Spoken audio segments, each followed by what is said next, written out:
Welcome to another episode of Make America Healthy, where our goal is to inspire you, educate you, and empower you with tools so you can take control of your own physical and mental health. Today's topic is addiction. It's a big one, and we've got some awesome guests. First, we'd like to thank our sponsors, Life Boost Coffee, the cleanest, tastiest coffee you will ever drink. It is mold-free. It is grown naturally and organically, shade grown. They pay their farmers a decent wage. My favorite is the dark, rich mocha blend. We're also coming out with a mindfulness blend that is half calf that I designed that will be powered by YogaFit. So if you would like to try some Life Boost coffee, you can go to lifeboostcoffee.com and enter the code HEALTHY10 to save 10% at checkout. We'd also like to thank our sponsor, YogaFit Training Systems Worldwide, the worldwide leader in yoga, mind, body education for over 25 years, educating people on how to teach yoga and other mind, body tools, also offering corporate wellness, online classes, seminars, conferences, events, and so much more. Go to yogafit.com and check it out, and you can save 15% at checkout with the code Make America Healthy. So welcome, Jane Velez-Mitchell. Welcome, Dr. John Giordano. Welcome, Rachel Baker. And welcome to our show on addiction. A big topic, Jane, I'm going to open with you. Where would you like to get started? Oh, it is certainly a huge topic. Thanks for having me. I'm 28 years sober, knock on wood, one day at a time. And what I really have noticed and wrote a book about called Addict Nation is that we live in an addictogenic culture. There is no better customer than an addict. They will come back again and again. And big companies have figured that out. We have obviously a crisis with illegal drug use, but we also have a crisis with prescription drug use. And we also have a crisis with fast food, for example. There are food addicts galore in this country. 2/3 of Americans are overweight or obese. And the big companies have figured out if you pack fast food with sugar, salt, and fat, the three ingredients humans are pre-programmed to crave to get us through times of famine, you can create an addictive food. And that's exactly what they've done. Meanwhile, our healthcare costs are skyrocketing and taxpayers are footing the bill. And the government is actually subsidizing all of it while they claim to want to solve it by subsidizing the commodity crops and animal agriculture that go into fast food. The average burger would cost $10 to $25 or more if it wasn't subsidized by the US government. And I just want to say that's why I started Unchained TV, which is the world's only vegan streaming network. We want to encourage people to switch to a healthy diet to avoid preventable lifestyle diseases like heart disease and cancer, but also to reduce climate change and also to reduce animal suffering and world hunger. We could live in a world of natural abundance where there are no starving children if we stopped raising 80 billion animals and killing them every year for food, which is 100% unnecessary. Thank you, Jane, and welcome to Make America Healthy. You're one of our most passionate guests always. Tell our listeners a little bit about you. Your background. You had a show on CNN. When I was growing up in New York, you were a newscaster, and I think it was WPIX. As long as you don't tell me you watched me when you were a little kid. Often people approach me that seem far older than me, and they tell me they watched me when they were a little kid growing up. So it's funny. But no, I have a background in mainstream media. I graduated from New York University. I worked all over the country as a local news reporter and anchor in New York at WCBS, here in Los Angeles at KCAL. Then I worked at a tabloid show called Celebrity Justice. Then I started covering a lot of trials, ended up with my own show on CNN Headline News.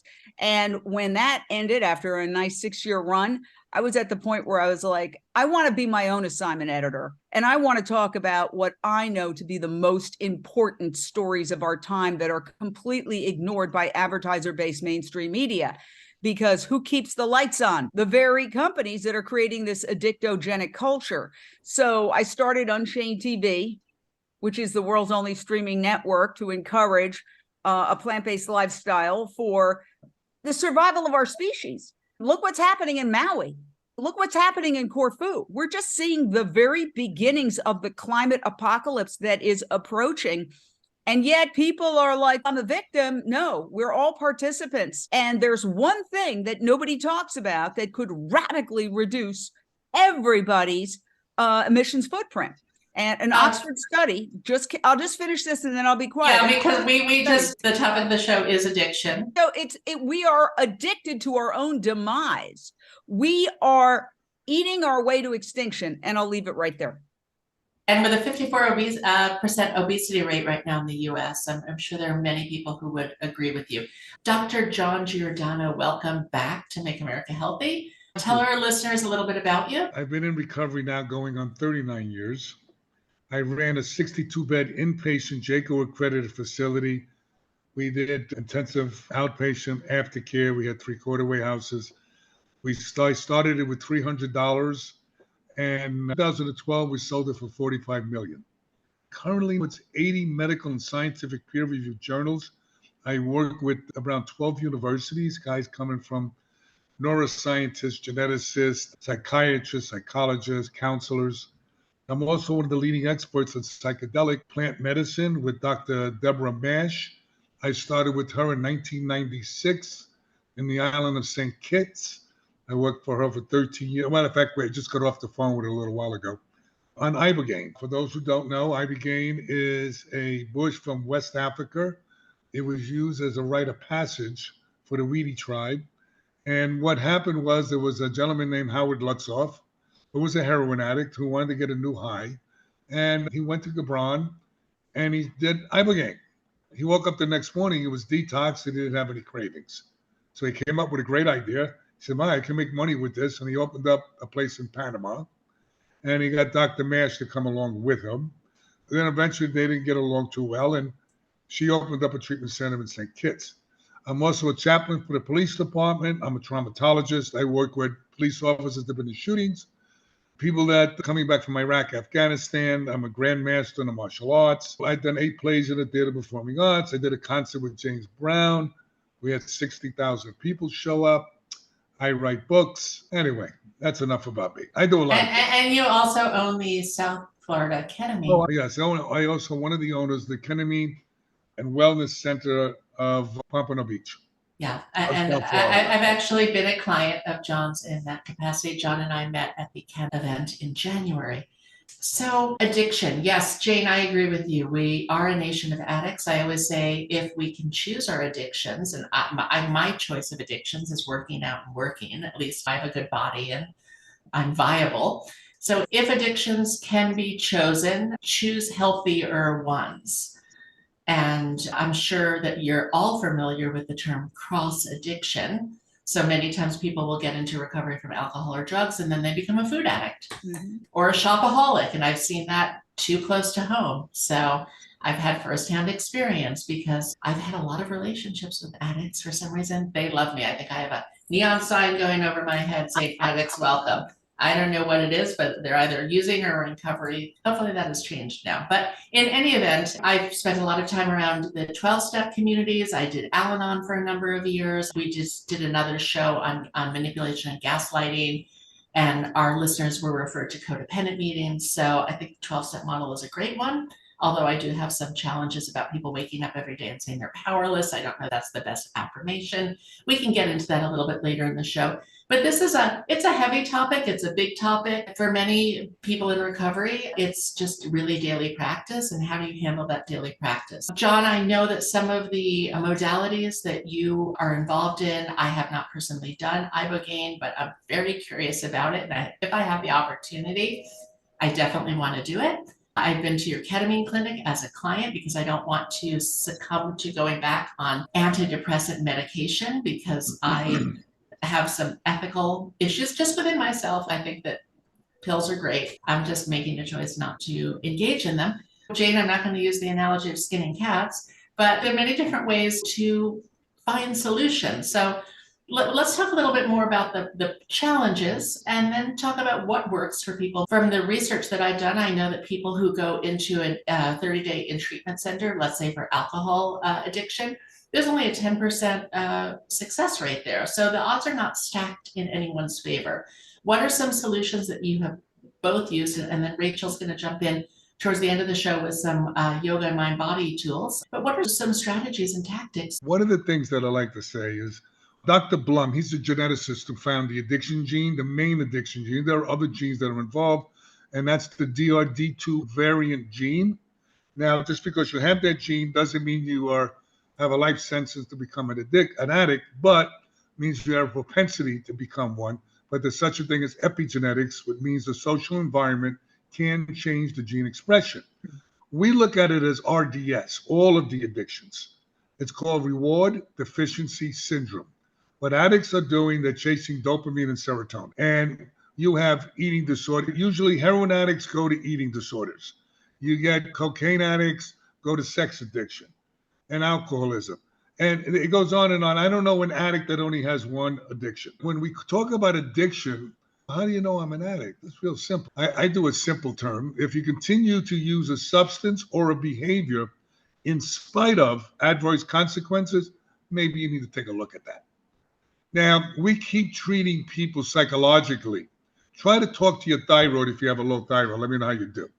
Okay? If you have a low thyroid, you can have depression and anxiety. If you have leaky gut syndrome and H. pylori infection, I always tell people, don't believe a word I tell you. Go online, go look it up. You're going to have depression and anxiety. Hypoglycemia, depression and anxiety. Closed head injuries, depression, anxiety, suicidal ideation, and behavioral problems. Heavy metal toxicity that causes disruption in neurotransmission. It can mimic attention deficit disorder and bipolar disorder. Low testosterone, high testosterone. All of these things cause depression and anxiety. So the main character in all this is your gut, which I've been talking about for 25 years, and everybody's going, yeah, okay. Now they're all talking about it as a second brain. You have more neurons in your gut than you have in your brain. Most of the serotonin and dopamine is manufactured in your gut, goes up the vagus nerve, and deposits it into your brain. So if you don't have good gut health, you're going to have problems mentally also. And we're not looking at any of this. We're not even looking at 30-day program was 70 years ago. It was put together by two students that really didn't have any experience in the addiction field. It was based on alcoholism. And what happened is that they sold it to Hazelden. Hazelden sold it to the insurance companies. And there we are, 28 days, which is a joke. First of all, the brain gets damaged by drugs and alcohol. Nobody's going to argue with that. So you need time to heal. There is a research that shows that a 90-day program with a strong aftercare program, like the Physicians Referral Network, it's 90 days, 5-year aftercare program. They check in once a week. They have a 90% recovery rate, and we only have a 5 to 8% recovery rate. Some people say, no, it's 10%. Okay, so 90% people are dying. Okay, so we're not looking at people comprehensively. We're looking at them just psychologically. That's not what we're supposed to do. I want to jump in and say, I agree with one thing that you said, John, 100%. And that is our serotonin levels are determined by our gut biome. And what determines our gut biome? What we eat, food. This is why we advocate a whole food, plant-based diet. That's right. Fruits, vegetables, nuts, grains, and legumes that is free of all the antibiotics that are packed into factory farmed animals. And Do you the know that hormones. more than 80% of antibiotics are given to factory farmed animals? Okay. That's right. There's also huge amounts of pesticides and chemicals because you have the food compacted into meat. So I agree with you 100%. And I really believe that if people switch to a whole food plant-based diet, a lot of their depression symptoms would be alleviated. And I know myself, I'm a vegan for 28 years, right along with sober. So I'd say more 27 years. I wish I had my vegan date the way I have my sobriety date. I'm 28 years sober. I know my exact sobriety date, which is April Fool's Day. Very appropriate because I made a complete fool of myself when I was drinking. But what we see is if I eat a clean, whole food, plant-based diet, fruits, vegetables, nuts, grains, and legumes, and stay away from the junk food and the candy and blah, blah, blah, I automatically the next day feel better. And I can actually tell psychologically when I've been at a party and maybe I eat some junky food, I feel yucky. And this is intuitive, but it's happening on a mass scale because Americans are eating fast food at an extraordinary rate. Drive through any city and it is a fast food nation. Okay. And that wasn't there in the 1960s. It was just getting started. So you wonder why there's all these suicidal, depressed people out there. Let's get rid of the fast food. I just want to say one thing, because I know you said, Beth, we're talking about addiction. Yes, we're talking about addiction. There's a business principle that when you have a toxic company, if you remove one underlying false assumption, a lot of the other problems fall into place. And that's exactly what we're seeing with our society. If we removed one false assumption that we need to kill to survive, that life is a zero-sum game. For me to win, you have to lose. For me to eat, somebody has to die. If we remove that one false underlying assumption, I would say 98% of our problems completely vanish and dissolve because it's a false assumption. So you're talking about addiction. You're talking about climate change. And the thing I wanted to say, Beth, is that a new Oxford study shows that you can reduce your emissions footprint, every human being on this planet, by 70 by switching from a meat diet to a plant-based diet. That is in the New York Times. Just in the last couple of weeks, 75. Well, so we could immediately begin to reduce climate change. We could eliminate world hunger. We could eliminate habitat destruction, wildlife extinction, preventable lifestyle diseases like obesity, like cancer. Processed meat is officially cancer causing. That means hot dogs, bacon, deli slices. The World Health Organization has determined it's cancer causing. So we could eliminate a slew of our problems. The unfortunate part is the media won't talk about that because look at the advertisers. That's why I started Unchained TV, and it's absolutely free to download. I urge everyone, you can download it right now for free on your phone. Let's look at it this way, okay? What you're saying is true, but let's get into a little bit more of compliance factor. Not everybody's going to be as strict as you and I, all right? I'm going to be 77 next week. I don't take any medications. I don't have high blood pressure. I don't have diabetes. I'm in better shape than 30-year-olds. The bottom line is I'm very disciplined because I'm also a grandmaster in the martial arts. Now, most people don't have that discipline or that tenacity to do what they need to do. So you got to go where the patient is, not where we want them to go. And you slowly bring it into them. If you give addicts too much stuff, they get overwhelmed and the effort light goes on and then they don't do anything. What we're all talking about, there's a basis for it. It's true, but you got to ease people into things. It's easier to say, oh, you don't do this, don't do that. People have been doing this stuff for 40 years, 30 years, 50 years. They're not going to jump on that wagon. Absolutely not. You got to do it nice and easy. See, that's the problem with a lot of therapists. They want people to go where they are, not where the client is. And that's not how I believe it works.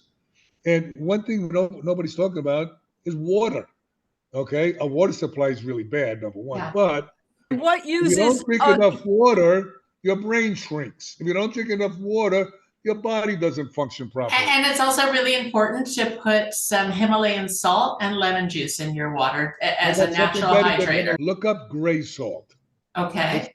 They have research out that it kills cancer cells. Listeners, look up gray salt. That sounds very interesting. I tell you, there's a lot of cool stuff out there. I just bought a red light therapy bed for my home. It's unbelievable. And I also have a hyperbaric chamber in my home and an infrared sauna and a cold plunge bath and a steam room. I believe in health.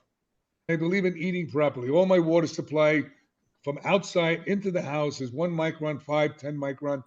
And then I have coconut charcoal outside and sand that filtrations, and then I have reverse osmosis. It sounds like a lot for people. The bottom line is if you don't have your health, you don't have your wealth. Exactly. And it always amazes me that people will spend money on cars and designer purses and jewelry and everything but their health. And then you'll hear it's cheaper for me to go to McDonald's than it is to buy and cook a meal at home It's like, where's your priority? If your health is your number one priority because it's your most valuable asset, don't you think that first and foremost, all your resources should go into your health? I think you've raised a very important issue that is at the heart of addiction. And that's the false assumption that people operate in their self-interest, that people are rational and they operate in their self-interest. Au contraire, people are irrational. They're driven by emotion, by psychological issues based on childhood traumas. And they're ignorant. And they're often self-destructive and ignorant.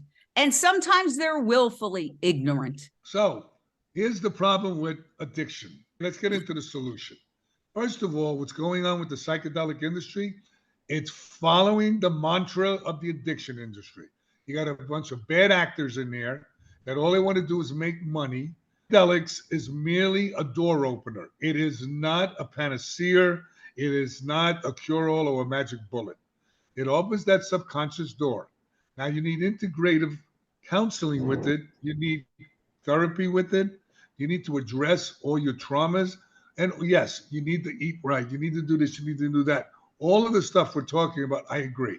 But you got to do it slowly. We didn't get clean fast. I always said, when is it going to get better? My therapist would say, did you use today? I said, no, John, it already got better.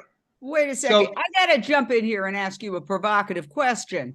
My understanding of sobriety is no mood-altering substances. That includes kombucha that has a tiny little bit of alcohol, so I don't drink it. I'm going to help you with that. Let me help you with this. John, this is why I love you so much, because many times people who are in recovery don't see alternative door openers as an option. Right.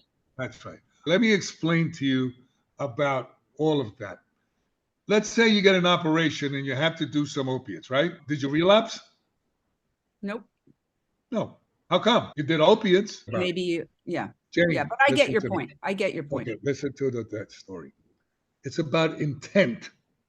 It's not about substance or behavior. It's your intent. If my intent is to get high, yeah, you're right, man. I relapsed.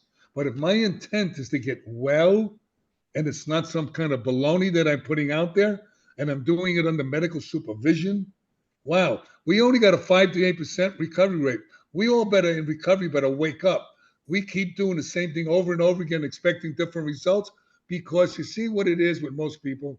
It's not in their view of their experiences, so they poo it. Just asked a question. I just asked. No, I know. I want to answer it. Here's the deal. I was against ketamine.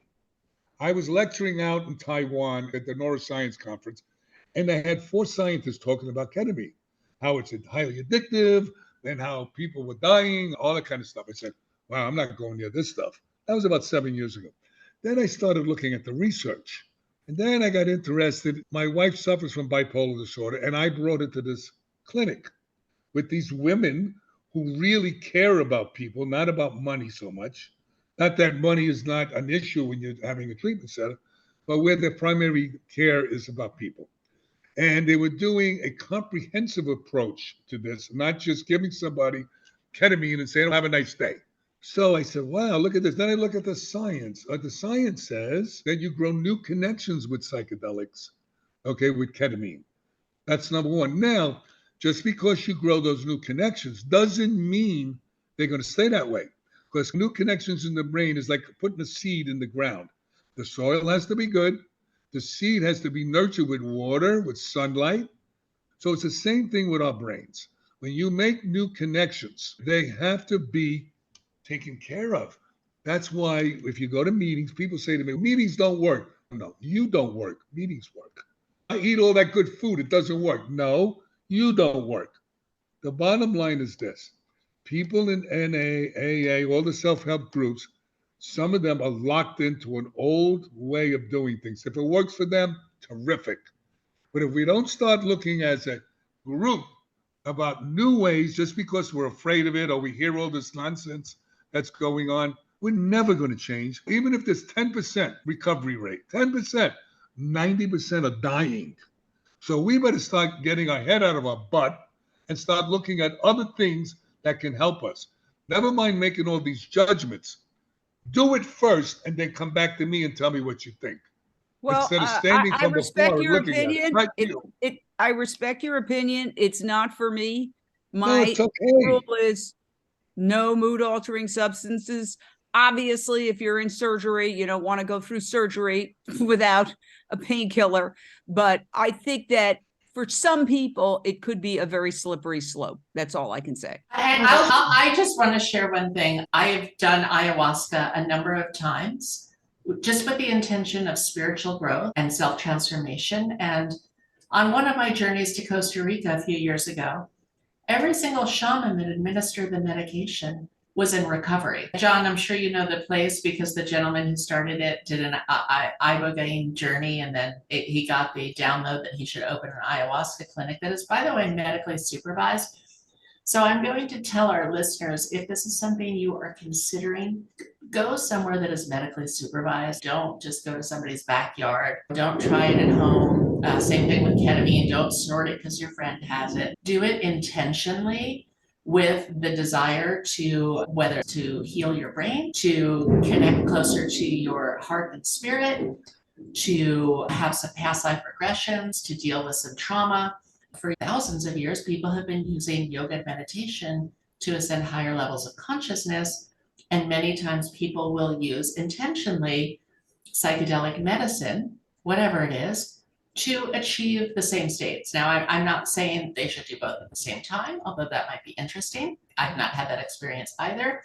But I think for those of us who suffer from mental health challenges, myself being one of those selves, you have to be willing to do whatever it takes to heal yourself. And there are many different paths for people to take. When people talk about self-help groups, some people say, I go there, I feel like I want to use it. I go out and use it. I hear these stories. I mean, we can make up any story we want if we want to use. Let me just say this. I want to jump in and say, you're presenting your side, and that's fine, but there's no need to knock something that has also helped. No, I'm not knocking anybody. No, I'm saying Okay. what some people say, which is baloney. No, I'm not saying it's true. What I'm trying to say to you is this. We as addicts, we can say anything about anything, okay? But what I'm saying is this. Look, there's a lot of people dying out there. We better start looking at other things other than just one way of doing something. Now, that one way may work for you, may work for me, but it doesn't work for a lot of people, a majority of our people, okay? If we only have a 10% recovery rate, let's say, that means 90% of the people are dying or wind up in jail. So maybe we need to take a look at changing a little bit. By the way, I don't necessarily know where that statistic came from. Okay. If you want to really look at the stats, go to Upfront with James Hall. He's the one that gives the stats for the whole country. And you can go to NIDA. Never heard of him, but whatever. Yeah. That's okay. You can go to, listen, I didn't hear about a lot of people either. Doesn't mean they don't exist. So the bottom line is that you can go to NIDA, you can go to NIH, you can go to FATA, all of those organizations that oversee all of this stuff. I don't know about you. I go to meetings. Okay. On this note, I'm going to introduce Rachel Baker. Rachel, I think it may be time for some deep breathing, a few moments of Zen, some yoga, some meditation, a 10-minute headstand with my red light in my face. Introduce yourself to our listeners and please tell us your story of healing using my favorite things, yoga and meditation. Okay. Yeah. Thank you for having me. My name's Rachel Baker, and I have been in recovery for about 7 years now. I'm located in Kansas. I was an IV drug user for about 3 to 4 years and used about 15 years total methamphetamines.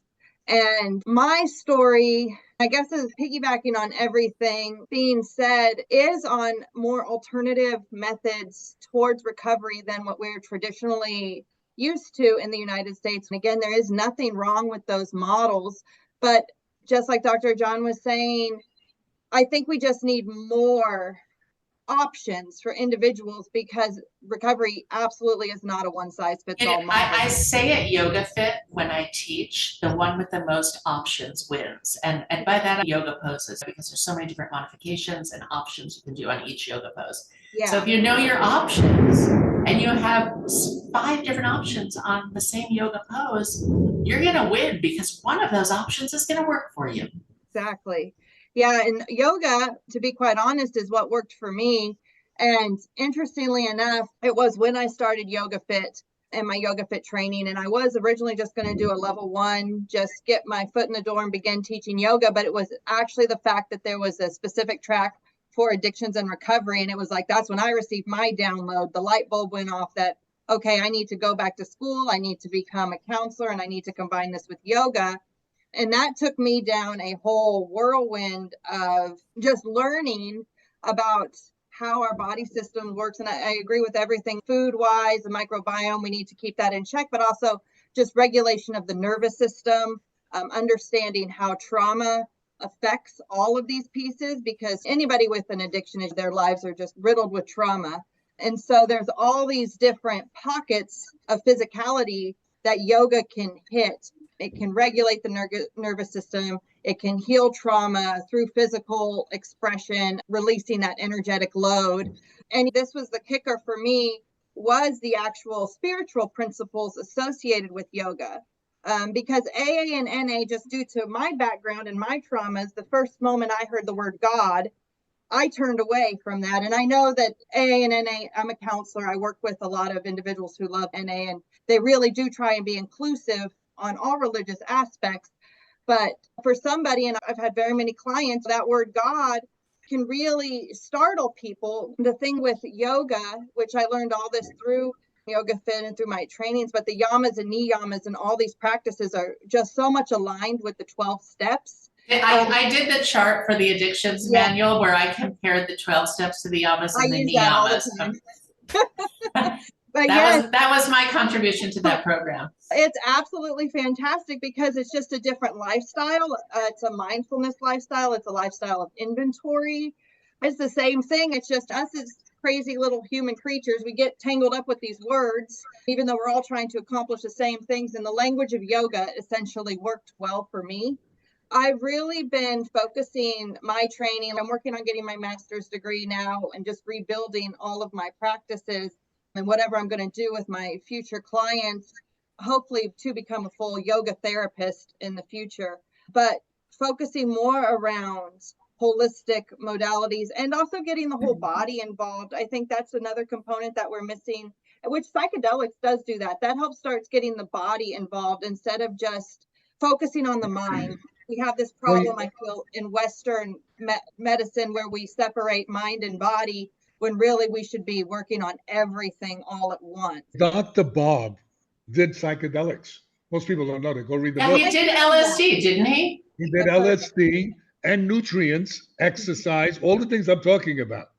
I go for what works for people. If it works for you, do it. I don't care if it's standing on your head in the closet. I am not here to judge anybody. I do that every day, just not in the closet. Are you out of the closet? Yes, I'm out of every closet and in every closet at the same time. But I stand on my head with a red light in my face for about 10 minutes a day. And I find that super helpful. Just like working out every day, it's a strategy for mood. A lot of people don't know the history of the 12 steps. First of all, a lot of our alcoholics suffered from anxiety.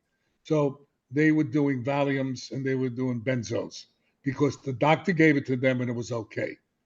NA came around and they said all drugs, alcohol included, is a drug, is a drug, is a drug. Pill, powder, liquid, it doesn't matter. So that's where the differences started to happen. We got to start looking at things in a more broad view. Whatever they want to do, man, I'm for it. If it's working for you, great. But for the masses, we're going to have to start changing. And what's interesting, a lot of therapists and a lot of treatment centers are made so we can help people change, but try to change them.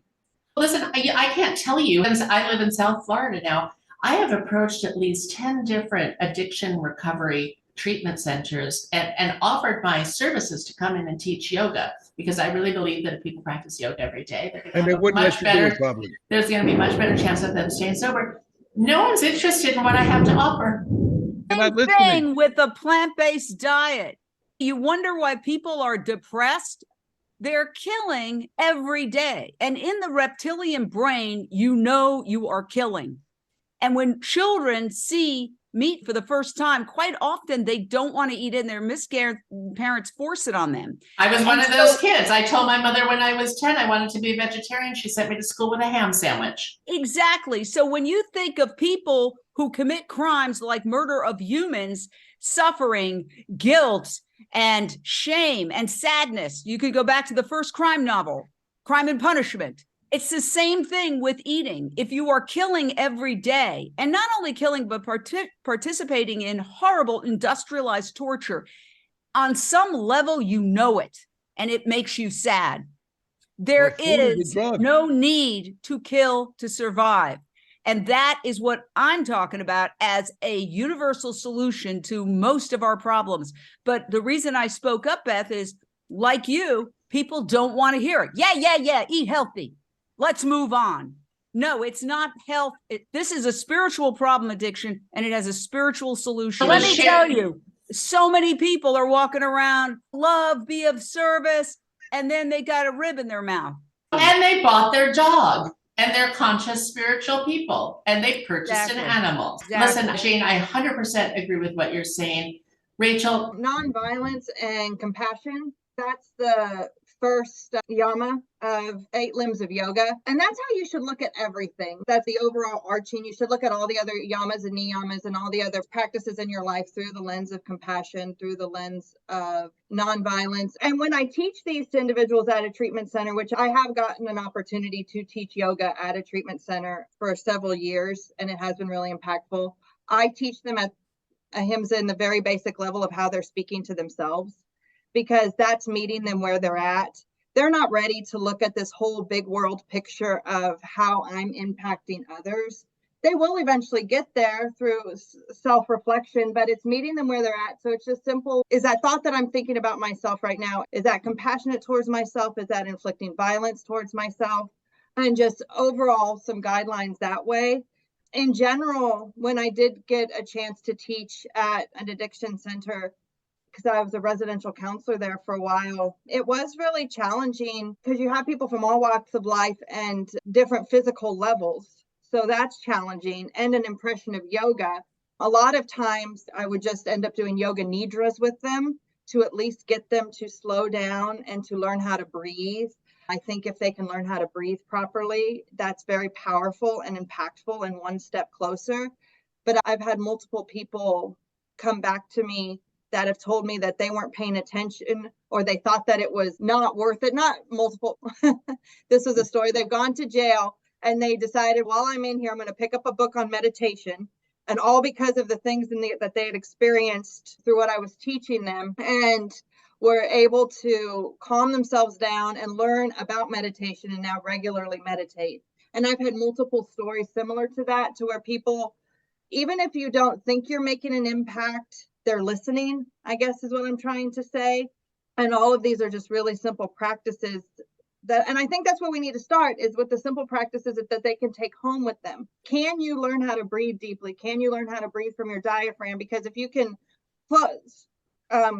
slow your mind down enough to think, then maybe you can move on. What is this food option that I'm doing? What's this that I'm doing? It's baby steps for them. You have to lead by example. Okay. For sure. And the bottom line is, I had a therapist that wanted to work for me, and she's smoking cigarettes outside. I'm saying, no, I don't think you could do that here. You know, why? I'm not doing drugs. I said, really? You're addicted to a cigarette. Now you want somebody to tell them not to be addicted to their drug of choice? Mm-hmm. That's not going to fly. Then I went to an eating disorder place, and unfortunately, the person that was leading the eating disorder was severely overweight. I have nothing about people overweight, but if you're going to tell somebody, don't do this, you got to live that. Yeah. Otherwise, who's going to listen to you? See, that's the problem with this industry also. Do as I say, not as I do. I don't know about anybody else. Never worked for me. I think that people who are intuitive will feel out those people who are genuine and actually walking the walk. But then you get into the conversation of conscious versus unconscious people. And again, many people are indulging in drugs and alcohol because of childhood trauma, but they're just unresolved and they're trying to mitigate the daily symptoms. As we move towards the close of the show, because we've got about 3 minutes left, any helpful tips from your experience to our listeners? Let's keep it tight and short. If someone's listening to this and they're struggling with some addiction, whether it's a food addiction, a meat addiction, a fast food addiction, drugs, alcohol, whatever it is, online shopping, give our listeners some useful tips and bullet points, please. Rachel, start. Like I just mentioned earlier, my biggest tip to everybody is just learning how to breathe properly, because I found in my studies that regulating the nervous system, getting yourself in the proper state of mind where you can think through things is important. So learning how to take deep diaphragmatic breaths and slowing down the exhales is the number one step in anybody's healing journey. Wonderful. Thank you. Jane. I think the issue of powerlessness, which you raised at the start, is the key. If you can't successfully negotiate with an individual, a substance, or a behavior, every time you come in contact with it, it wins. You only have one power, and the power is to walk away. So it's a dichotomy. Don't negotiate. Don't negotiate if you always fail. That's where doing the same thing over and over again and expecting a different result comes in. Powerlessness and power is a dichotomy. And that, I think, is the key to realizing your strength is not negotiating with something or someone you can never win with. Thank you. Very wise words, Jane. John. Never give up. That's number one. And number two, how well do you want to be? How far do you want to go? Because if you don't have your health, you don't have your wealth. That's just the bottom line. And if you have something that's not working for you, maybe you need to get help. If your car doesn't run, you go to a mechanic. You don't just sit there and look at it. That's what most people look at. They look at their life and they go, oh, they cry and complain. Go get help. Stop with the baloney. Thank you. Also, I love, what a great show this was. So if you're listening to this show and you enjoyed it, please share it with lots of people. And again, we would like to thank our sponsors, Life Boost Coffee. They have decaf, they have regular. It's all natural, it's clean, it's ethically sourced, and you can save 10% at checkout by using the code HEALTHY10 at lifeboostcoffee.com. It's my favorite coffee.